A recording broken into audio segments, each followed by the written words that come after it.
आजकल अमेरिका में ट्रंप इंतज़ामिया अभी वो 20 जनवरी को उन्होंने सदारत का अपना मनसब संभालना है, लेकिन जो उन्होंने नामजदगियाँ की अपनी काबीना के लिए, उनके बयानात और वो किस तरह की उनका पॉलिटिकल थिंकिंग है, थॉट प्रोसेस उनका क्या होगा, एंटी चाइना है, प्रो इंडिया, इस तरह की बहुत सी चीज़ें चल रही हैं। इस इलाके में भी, पूरे मिडल ईस्ट की भी जो सूरत हाल है उसके ऊपर भी हम उनके बयानात देखते हैं। लेकिन रिचर्ड ग्रिनल अपने कुछ ट्वीट्स की वजह से पाकिस्तान में बहुत ज़्यादा पॉपुलर हुए।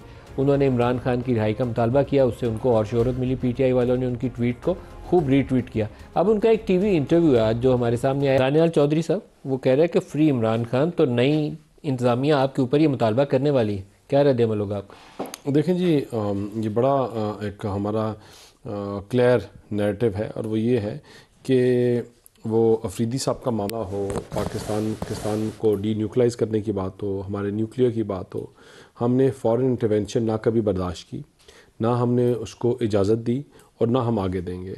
It has been very clear from arm forces, from political parties and even the opposition parties, वो कि जो हमारे इंटरनल मामलात हैं वो अच्छे हैं, गलत हैं, ठीक हैं, बुरे फैसले हैं, वो हमारे इंटरनल हैं और हम किसी एक्सटर्नल को उसमें मौका नहीं देंगे। लेकिन मेरा इससे के साथ एक और सवाल है और वो ये है कि इनका नारा था, क्या हम ग़ुलाम हैं? हमने अमेरिका से ग़ुलामी से निकालना है। अब इनका नारा ये है कि डोनाल्ड ट्रंप आएगा, इमरान खान को रिहा करेगा, उसके बाद इमरान खान रिहा होकर पाकिस्तान को डोनाल्ड ट्रंप और अमेरिका की ग़ुलामी से रिहा करेगा। ये अब इनका नया नैरेटिव है। इन्होंने हर आने वाले वक्त में एक नया अपना रुख, रंग और तरीका देखा। ये जिनके पास इनके बच्चे हैं ये उन्हीं को रिप्रेजेंट करते हैं, उसी लॉबी को ये रिप्रेजेंट करते हैं। ये लोग जो आज ये स्टेटमेंट्स दे रहे हैं, ये गज़ा पे मरते हुए बच्चों के लिए नहीं बोले, जो दूध पीते हुए बच्चों की जब शातें हो रही थी उसके लिए नहीं बोले, लेकिन ये तब बोले कि भाई जब आपने इमरान खान के कमरे में ट्रेडमिल की जगह दूसरी मशीन रख दी थी। ये आप इस पे कमेंट करें। खाली आखिरी चीज़, जब आप ऐसी लॉबी फर्म्स हायर करते हैं और आपके ससुराल वाले आपको सपोर्ट करते हैं उन लोगों के साथ जो एक लॉबीज़ के साथ एक यहूदी लॉबी को चला रहे होते हैं, तो फिर वो इसी तरह ही अपने बंदों को प्रोटेक्ट भी करते हैं, उनके लिए बोलते भी हैं और आवाज़ भी उठाते हैं और ये इसी तरह शो डालते रहेंगे। और हम वाला कमेंट अनफेयर हो जाएगा। ये ऐसे ही है जैसे नहीं, कैसे हो जाएगा? जैसे वो PTI वाले कहते थे नवाज शरीफ को कि मोदी का यार। अच्छा ठीक है, बिल्कुल मैं कहता हूँ, रुके, कैसे हो जाएगा? मुझे बात बताएं, डॉक्टर इसरार ने पिंडी से इलेक्शन लड़ना था या कराची से इलेक्शन लड़ना था या लाहौर से लड़ना था, या आज इमरान खान के बच्चे किसके पास हैं? इमरान खान अपनी माँ के पास मुझे कौन है? वो जो भी कौन है, सारी फैमिली कौन है? रॉथस्चाइल्ड फैमिली कौन है? किसको सपोर्ट करते रहे वो गजा में, फ़लस्तीन में किसको सपोर्ट कर रहे थे? किसको कह रहे थे कि ये आखिरी हमारी जंग है? मुझे क्या नाम है वो इमरान खान साहब खुद एक लंदन के मेयर के इलेक्शन में किसको सपोर्ट करते रहे? फॉरेन फंडिंग में उनको कहाँ से पैसे आते रहे? ये तमाम कोइंसिडेंस नहीं होते जब आप गजा के बच्चों के लिए। अगर ट्रंप इंतजामिया चार्ज संभाल लेगी तो हम उसको ये बताएंगे कि ये इमरान खान को यहूदी लॉबी सपोर्ट कर रही थी। मेरा ख्याल है हमें इससे ज़्यादा कोई बेहतर काम करना चाहिए। मेरा ख्याल है कि इसको डिप्लोमेटिकली डील करना चाहिए, लेकिन एक बात को आप रूल आउट नहीं कर सकते कि ट्रंप इंतज़ामिया जब आएगी, मेरे ख्याल में 21-22 जनवरी को वो टेक ओवर कर लेंगे और ये जो मौसूफ रिचर्ड ग्रेनल है ये उनके प्रपोज, बल्कि उन्होंने अपॉइंट कर दिया है उनको special NY on different issues, तो उनकी तरफ से ये बयान आना जो है ये यकीनन ये लामा फिक्रिया ज़रूर है और उस पर हमें सोचना भी चाहिए। और अगर अमेरिका ये बाकायदा तौर पे उनका जो स्टेट ऑफिस है अगर वो ये मुतालबा करता है तो उस पर यकीनन पाकिस्तान को मुश्किलात का भी सामना किया जा सकता है, मुश्किलात का सामना करना पड़ सकता है। उसकी वजह ये है कि हम जो इस वक्त इक़्तिसादी तौर पे IMF के बहुत ज़्यादा डिपेंडेंट हैं, वर्ल्ड बैंक हर चीज़ के लिए घूमते हैं तो अगर वहाँ से थोड़ी सी भी इशारा हो गया IMF को, वर्ल्ड बैंक को, तो हमें इक़्तिसादी तौर पे बड़ी मुश्किलात का सामना करना पड़ेगा।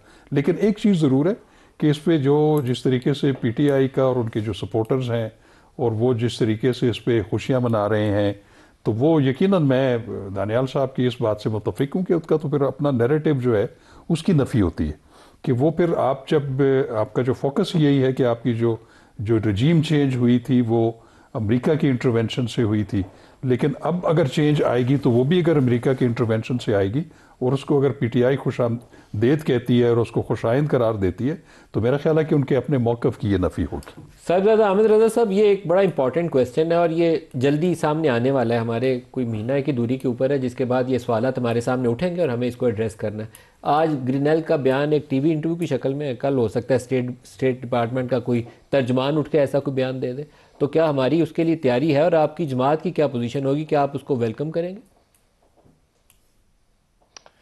अच्छा देखिए नदीम मलिक साहब, मैं सबसे पहले एक बात क्लियर कर दूं जी, इस वक्त डोनाल्ड ट्रंप इलेक्शन जीता था तो ऑफिशियली जो इमरान खान साहब की तरफ से स्टेटमेंट आई थी, उन्होंने जीत के ऊपर मुबारकबाद देते हुए आगे ये लिखा था बाकायदा, और ये प्रिंटेड शेप में गया था बाकायदा, कि उम्मीद है कि जिस तरह जो बाइडन ने हुसैन हक्कानी के ज़रिए पाकिस्तान के अंदर ऑपरेशन रजीम चेंज किया, तो ट्रंप इंतज़ामिया पाकिस्तान के अंदरूनी मामलात में मुदाखलत नहीं करेगी और मेरी रिहाई और पाकिस्तान के मामलात पाकिस्तान के अंदर से ही सेटल होंगे। जब ये बयान इमरान खान साहब की तरफ से कैटेगरी क्लियर करके आ गया, तो मेरा ख्याल है कि उसके बाद कोई इबहाम बाकी नहीं बचता। बाकी अब आ गया रिचर्ड ग्रनेल का मामला। सर, आप सवाल करते हैं रिचर्ड ग्रनेल का, जवाब आता है पीटीआई ने ये कर दिया, पीटीआई ने वो कर दिया। इतनी हिम्मत फड़ो ना जनाब कि रिचर्ड ग्रनेल दी मंजी ठोक लो, फिर उसके खिलाफ दें बयान। और दूसरी बात ये जो है, ये जो बात कही जाती है कि पाकिस्तान ने कभी भी फॉरेन इंटरवेंशन को कबूल नहीं किया, नदीम मलिक साहब मैं माजरत के साथ आपके प्रोग्राम में ये बात कर रहा हूं, पाकिस्तान के अंदर ये बात सबसे बड़ी बकवास है। हमने हमेशा पाकिस्तान के अंदर फॉरेन इंटरवेंशन को कबूल किया। सर, आप मुझे ये बताएं कि मैं आपको स्टार्ट करूं सर 1971 से, जब बैरी बेड़ा आ रहा था और पेंटागन ने रोका और हेनरी किसिंजर यहां पर भिजवा रहा था। आप आगे आते आए, आप 90 देखें। अच्छा, बाकी चीजें छोड़ दें, कारगिल के ऊपर कौन प्रेसिडेंट क्लिंटन के पास पहुंचा था सर? पाकिस्तान से एक शख्स जो रातों रात डील साइन करके चला गया था। वो फॉरेन इंटरवेंशन नहीं थी पाकिस्तान के मामलात में कि एक सजा याफ्ता शख्स को यहां से रातों रात निकाल दिया गया। क्या उसके अंदर हमारे बरादर इस्लामी ममालिक शामिल नहीं थे सर? उसके अंदर वो फैसिलिटेटर नहीं थे, उसके अंदर वो थे हम भी। यानी कि बाज़ औक़ात ग्राउंड रियलिटीज़ को अपनी इस्लाह करने की बजाय, अपनी गलती को एडमिट करने की बजाय, बहसीयत मजमुई अपने रवैये को सही करने की बजाय या अपनी गलतियों की निशानदेही की बजाय हम आके एक स्वीपिंग स्टेटमेंट देते हैं कि this has never happened, this has never happened. Sir, this has always happened, number one. Number two, ये अगर रिचर्ड ग्रनेल ये ट्वीट कर रहा है, या अच्छा मुझे ये बताएं कि ये जो यूरोपियन यूनियन ने ट्वीट किया, सर मैंने कहा था या हमने लॉबिंग फर्म हायर की थी पाकिस्तान में कि आप मिलिट्री कोर्ट से 25 सिविलियंस को सजा दिलवा लें? आप उनके खिलाफ एविडेंस एटीसी कोर्ट में ले जाते और एटीसी कोर्ट की सजा मिलिट्री कोर्ट से ज्यादा सख्त होनी थी, आप उन्हें वहां से सजा दिलवा लेते। क्या हमारे फॉरेन डेस्क को यह पता नहीं था कि मिलिट्री कोर्ट्स के ऊपर जो वेस्टर्न वर्ल्ड है उसका मौकफ क्या है और वो इससे किस तरह रिस्पॉन्ड करेगा? अब ये भी हमारे खाते पा दो कि ऐसी जनाब लॉबिंग करके थे 25 बंदों को सजा दिलवा देती और अब वो 25 बंदों की सजा के ऊपर जो यूरोपियन यूनियन का वो आया है बयानिया, वो जनाब वो हमने करवाया है। आप उनकी चादर चार दीवारी के तकद्दुस को पामाल ना करते, पॉलिटिकली पाकिस्तान की गेम पाकिस्तान के अंदर खेलते, तो बाहर का कोई बंदा इस बात के ऊपर बोलते ही ना सर। जब आप वायलेट करेंगे हर चीज को, क्या आप रिचर्ड ग्रनेल के बयान को वेलकम कर रहे? नहीं सर, मैं रिचर्ड ग्रनेल के बयान को क्यों वेलकम करूंगा सर? अगर ये उनके खिलाफ थे तो ट्वीट डिलीट क्यों कर दिए सर? रहने देते।